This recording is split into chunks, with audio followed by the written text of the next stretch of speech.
guys, good morning. Dito tayo sa Wangwang. Kasi bibili tayo ng bumili tayo ng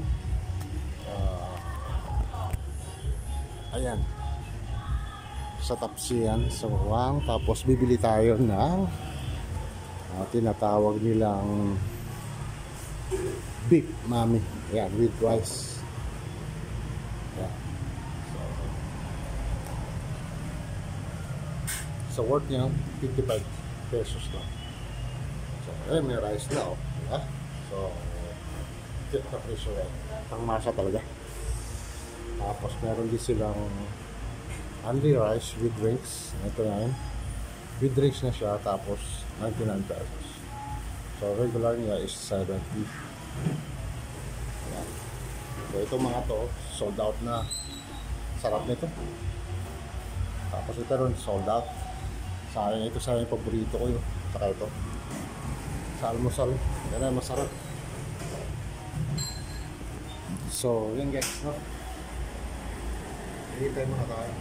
Kuha na lang muna tayo dito.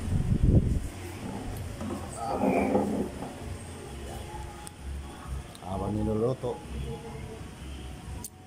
magkwentuhan na lang tayo muna. So, ano ko nga pala guys yung about account sa PayPal through Gcash. Talagang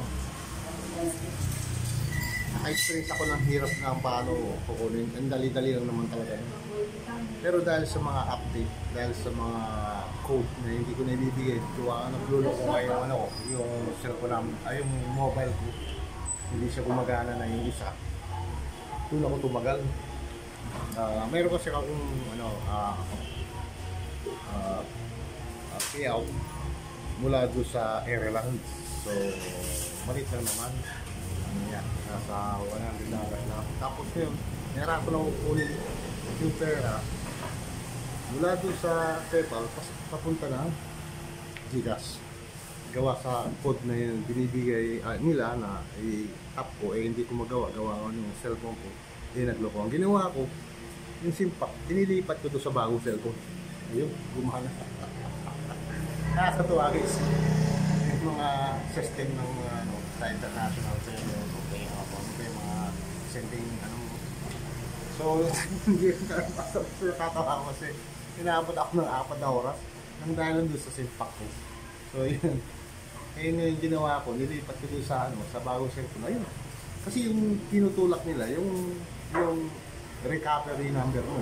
So, hindi ka talaga nila papapasukan dito sa site nila kapag yung hindi mo ibinibigay, yung binigay nila 6 na code. Sakit ko sa ulo, no? Sabi ko, yung $100, kailangan natin. Lalo dito, lagi tayong gumagastos sa travel. Mga vlog ko, ano ba dyan. Tapos, di ba, importante yung guys. Pero makuha kanina, ito, bibili ako na ito. Tip mabili sa Parisan. Kasi hindi pa kami nag-almusal eh. Actually, kasi yung anak kong isa na dalaga, pupunta lang siya. So puro kami sinasunod mga lalaki na doon. Mag-liberty kasi yung ako. Kaya, isa yun, gagastos na naman kami. Punta na naman tayo ng Siargao guys. Bali, mag-vlog tayo, magdadala ako ng motor doon. Explore tayo sa Siargao. Siguro mga ilang araw kami doon. So sunutin natin guys. So yun lang, no? At ito, pakitaan muna natin sa inyo guys. Inaano yung sabaw nyo. Yan. Yan. Sarap. Tapos preparation nyo. Yan. Gusto mo ang rice or plain rice or ano? Oo. Isa. Hindi naman bawal ng silipin nyo yun, di ba? Hindi ko bawal yun. Okay. So yun nga guys, no? Para matatakot ka rito pag yung magbabalot-balot ka ng plastic. Lalo sa araw ng Lunes at Biyernes. Talagang may penalty. Ang first open, 1,000. Pakalawa, 2,000 hanggang 5,000 guys. Lupit, you know? Pero araw lang ng Lunes at saka Biyernes. Yun lang ang niya. Yun lang yung nila. Nakatawagin nila yung nirelease na Alicia. No? So, yun guys. Fried rice or plain rice?